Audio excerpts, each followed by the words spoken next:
बच्चों नमस्ते। आज हम पढ़ेंगे द्वितीय वर्ष समाजशास्त्र में द्वितीय प्रश्न पत्र भारत में सामाजिक समस्या। उसके अंतर्गत हम आज जो टॉपिक लेंगे वो है निर्धनता या गरीबी जिसको कहते हैं। बच्चों, विश्व का 7वां बड़ा देश होने के साथ ही भारतीय अर्थव्यवस्था एक अर्ध विकसित या इसको कह सकते हैं अपन विकासशील देश है। स्वतंत्रता प्राप्ति के पश्चात हमारे यहाँ पर विभिन्न क्षेत्रों में कई प्रकार की उन्नति के कार्य किए गए, विकास के कार्य किए गए। यहाँ की प्राकृतिक एवं मानवीय संसाधनों का उपयोग भी किया गया, लेकिन फिर भी इतना कुछ होते हुए भी हमारे देश में अभी भी निर्धनता पाई जाती है। इस निर्धनता का कारण तो बहुत सारे रहे हैं, लेकिन जो सबसे महत्वपूर्ण बात है, निर्धनता कहते किसे। निर्धनता का जो महत्वपूर्ण कारण है वो क्या कारण है कि निर्धनता का कारण क्यों रहा निर्धन, उसके अलग अलग माप हैं, उसके अलग कारण हैं, उसके क्या प्रभाव हैं, ये इस टॉपिक में हम पढ़ेंगे। तो सबसे पहले देखते हैं हम अर्थ। तो निर्धनता एक सामाजिक कंसेप्ट के साथ साथ में आर्थिक अवधारणा भी है। और ये इस आर्थिक क्यों है, क्योंकि इसका संबंध सीधा इनकम से जुड़ा हुआ है। ठीक है, तो आर्थिक भी है और सामाजिक भी रूप से हम इसको परिभाषित कर सकते हैं। तो जो इसका महत्वपूर्ण अर्थ आता है वो ये आता है कि जो व्यक्ति जीवन जीने की आधारभूत आवश्यकता, जीवन जीने की जो व्यक्ति जीवन जीने की आधारभूत आवश्यकताओं की पूर्ति भी नहीं कर पाए, उसे हम निर्धन या गरीब कहते हैं। अब आप ये समझ रहे होंगे कि इसका तात्पर्य क्या है। आधारभूत मतलब क्या होता है कि व्यक्ति की आवश्यकता क्या है कि दोनों वक्त की के लिए उसको भरपेट भोजन मिल जाए, पहनने को कपड़ा मिल जाए और रहने को एक छत मिल जाए। ये आधारभूत आवश्यकता होती है हर व्यक्ति को, कि अगर व्यक्ति को ये चीज मिल गई तो ठीक है, फिर वो अपना गुजर बसर कर लेता है। तो ये महत्वपूर्ण बात है कि आधारभूत आवश्यकताओं की पूर्ति भी अगर व्यक्ति नहीं कर पाए तो उसे हम निर्धन या गरीब कहते हैं। भारत में आप जान रहे हैं कि कई समय से हमारे यहाँ पर गरीबी थी, निर्धनता थी, लेकिन स्वतंत्रता प्राप्ति के बाद हमारे सरकार ने कई प्रकार के प्रयास किए कि 2 वक्त की रोटी मिल जावे, मकान मिल जावे, उनको कपड़ा मिल जाए। तो उस आधार पे वो अपनी गरीबी को दूर कर पाए। ये उसका महत्वपूर्ण कारण था।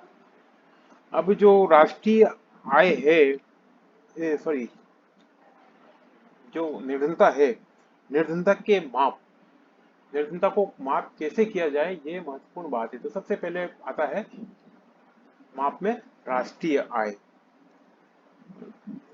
किसी भी देश में गरीबी को मापने के लिए राष्ट्रीय आय एक महत्वपूर्ण तरीका होता है। राष्ट्रीय आय ज्ञात करने के लिए किसी वर्ष विशेष में उपभोग के लिए उपलब्ध वस्तुओं एवं सेवाओं को देखा जाता है। राष्ट्रीय आय को ज्ञात करने के लिए किन तथ्यों को जोड़ा जाए, यह विवादास्पद विषय है कि कोई कहता है किसको जोड़े, कोई किसको जोड़े, पर मूल रूप से राष्ट्रीय आय में संपूर्ण उत्पत्ति के केवल उस भाग को जो किसी वर्ष उपभोग में किया जाता को सम्मिलित किया जाता है। किसी भी देश की राष्ट्रीय आय को ज्ञात करके हम उस देश की आर्थिक प्रगति और कल्याण को बता सकते हैं कि भाई हाँ, इसकी राष्ट्रीय आय इतनी है तो ये राष्ट्र प्रगतिशील है या जो भी है विकसित है। उसी के आधार पर हम निर्धनता का माप भी कर सकता है। दूसरा जो महत्वपूर्ण कारण है वो उपभोग पर खर्च। आय की भांति ही हम लोगों के द्वारा जो उपभोग पर किए जाने वाले खर्च हैं के आधार पर भी गरीबी को माप सकते हैं।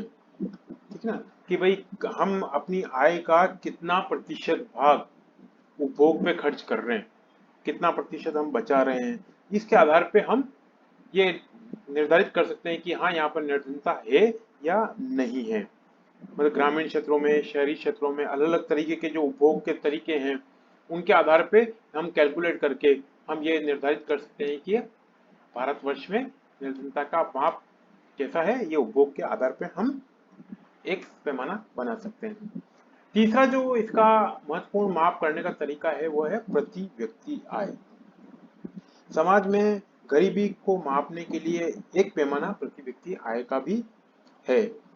कैसे कि भाई प्रति व्यक्ति आय कैसे होती है, तो राष्ट्रीय आय में कुल जनसंख्या का अगर हम भाग लगा देते हैं तो जो आय आती है उसे हम प्रति व्यक्ति आय कहते हैं। राष्ट्रीय आय में कुल जनसंख्या का भाग लगाने पर जो आय आती है उसे हम प्रति व्यक्ति आय कहते हैं। तो इस आधार पे भी हम एक लेवल बना सकते हैं कि हाँ भाई जैसे अभी भारत में 20,000 रुपये जैसे उदाहरण के लिए कि है प्रति व्यक्ति आय, तो 20,000 में व्यक्ति अपना आधारभूत आवश्यकताओं की पूर्ति कर लेता है, ऐसा मानते हैं। तो ऐसे आधार पे, इस आधार पे प्रति व्यक्ति आय के आधार पर भी हम निर्धनता का माप कर सकते हैं। तो ये तो हो गए निर्धनता के माप। अब एक आता है कि निर्धनता के कारण। निर्धनता के कारण क्या है? वैसे तो बहुत सारे कारण हैं। व्यक्तिगत कारण भी होते हैं, कुछ भौतिक कारण भी होते हैं, आर्थिक भी होते हैं, सामाजिक भी होते हैं, बहुत सारे राजनीतिक कारण भी हैं, युद्ध होता है, सांस्कृतिक कारण है, बहुत सारी चीजें हैं हमारे यहाँ पर। तो सबसे महत्वपूर्ण है, हम उन्हीं को लेंगे। सबसे महत्वपूर्ण है कि हमारे यहाँ पर स्वतंत्रता प्राप्ति के पश्चात जो रोजगार की एक नीति थी, रोजगार की नीति, एक कुशल रोजगार की नीति लागू नहीं हो पाई। इस कारण से हमारे यहाँ अभी भी निर्धनता व्याप्त है। अब बेकारी होने पर क्या होता है कि बेकार होने पर व्यक्तियों का दूसरों पर निर्भर होना पड़ता है। पर्याप्त आय न होने के कारण वह अपना तथा अपने आश्रितों का भरण पोषण नहीं कर पाता है।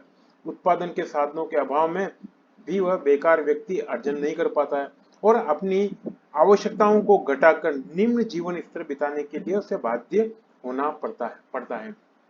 तो ये बेरोजगारी है कि बेरोजगारी के कारण निर्धनता बढ़ती है। जैसे जैसे बेरोजगारी बढ़ेगी वैसे वैसे निर्धनता भी बढ़ेगी, और जैसे जैसे बेरोजगारी कम होगी वैसे वैसे निर्धनता भी कम होगी।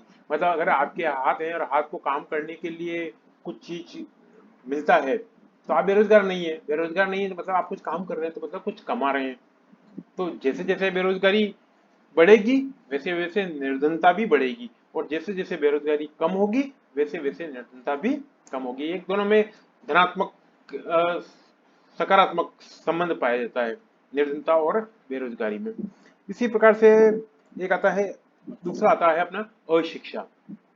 अशिक्षा क्या है कि भारत में हम जानते हैं कि साक्षर लोग बाग तो खूब हो गए, लेकिन शिक्षित लोग बाग अभी भी हमारे यहाँ पर कम है, और गाँव में तो और भी बुरी हालत हमारे यहाँ पर पाई जाती है। शिक्षा की कमी के कारण लोग को नॉलेज नहीं है, वे तार्किक दृष्टिकोण के स्थान पर भावात्मक दृष्टि से किसी चीज का मूल्यांकन करते हैं।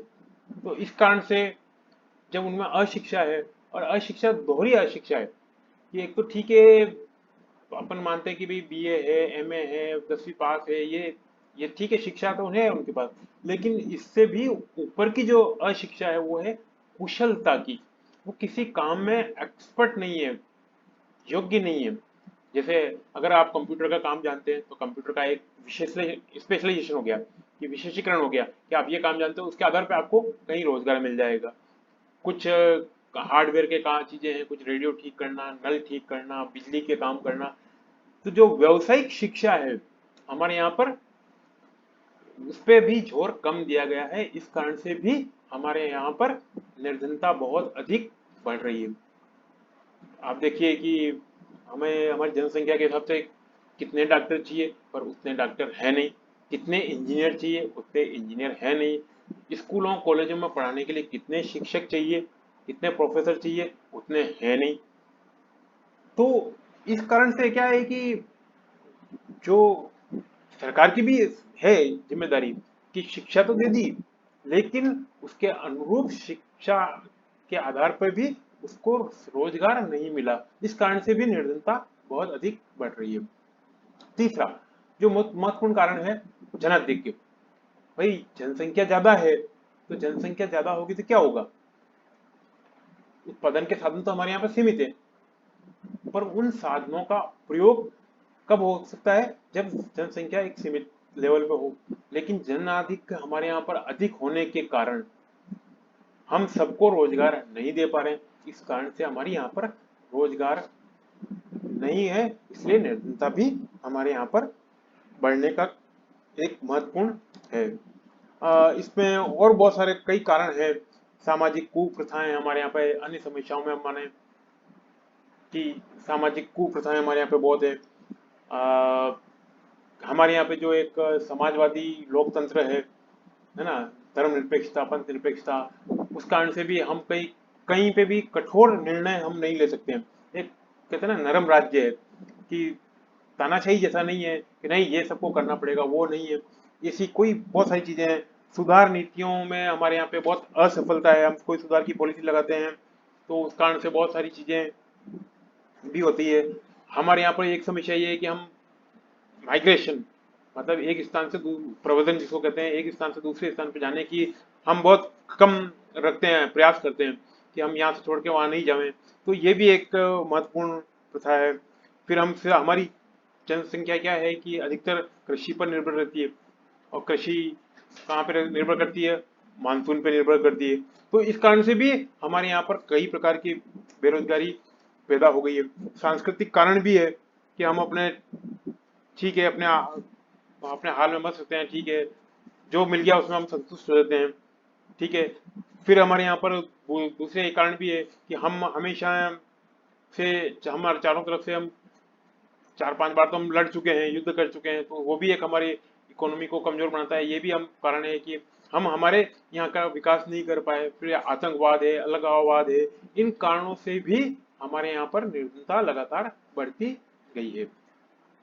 अब निर्धनता के प्रभाव, निर्धनता के प्रभाव, तो सबसे पहला प्रभाव पड़ता है व्यक्ति के शरीर पर।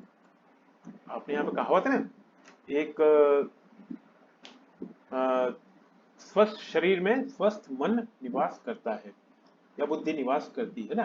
तो शारीरिक सबसे इसका निर्धनता का प्रभाव सबसे अधिक कहाँ पड़ता है, हमारे शरीर पर पड़ता है।